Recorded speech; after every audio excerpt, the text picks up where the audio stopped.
السياسات والحسابات الأمريكية الخاطئة في المنطقة تثير غضب الأمريكيين وتجعل من الرئيس أوباما هدفا لانتقادات لاذعة من الصحافة الأمريكية. فسقوط الإخوان في مصر عرى رهانات الأمريكيين وأوضح حماقتها مقابل السياسات الروسية المبصرة لحقيقة الأوضاع حسب ما يؤكد الإعلام الغربي.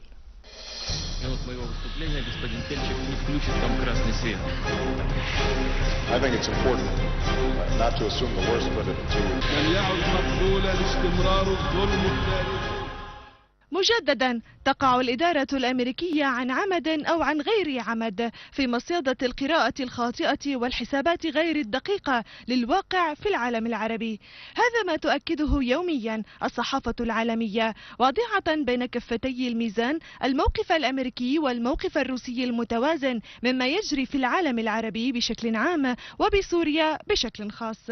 فحتى الأمريكيون ضاقوا ذرعا من سياسة أوباما الخاطئة وصلت حد وصفه من قبل الصحافة الأمريكية بالأحمق، فتحت عنوان بوتين على حق في سوريا وأوباما مخطئ قالت صحيفة الواشنطن بوست الأمريكية: ينصحنا بوتين أن نبقى خارج سوريا ولكن أوباما يأبى إلا أن يتقدم.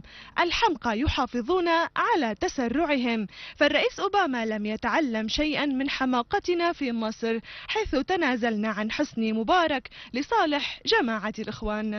وشبهت الصحيفة أوباما بلاعب الهوكي الممل الذي يقضي وقتا طويلا لكي ينفذ ضربته بينما يصرخ به المشجعون. فما تحتاجه أمريكا في السياسة الخارجية حسب قول الصحيفة ليس التهور بل ذكاء السياسة الروسية وتعقلها، حيث حذر بوتين مرارا واشنطن من عواقب دعم الإرهابيين في سوريا الذين لا يكتفون بقتل أعدائهم ولكن يفتحون أجسادهم ويأكلون أمعاءهم أمام الجمهور والكاميرات.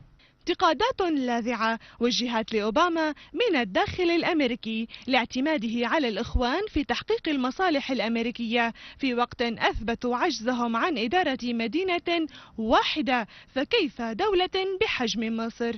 حيث أوضحت صحيفتا فورين بوليسي ووورد تريبيون الأمريكيتين أن الكونغرس يتهم أوباما بالفشل بسبب دعم الإخوان وتيار الإسلام السياسي، ويحمل السفيرة الأمريكية مسؤولية غضب المصريين من واشنطن وتدهور علاقاتها مع الديمقراطيين. كما طالب السيناتور الجمهوري لويس جمرت الكونغرس باستجواب أوباما بسبب دعمه الإخوان المسلمين ب1.5 مليار دولار. هؤلاء الناس في مصر حاربوا الأديان وقاموا بتدمير الكنائس.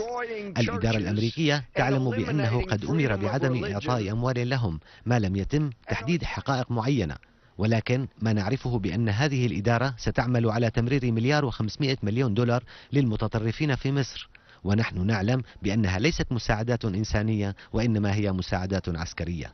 ليتضح للعالم أجمع أن الأزمة السورية فرزت العالم إلى نقيضين: الرابح والخاسر، الأحمق والمحق.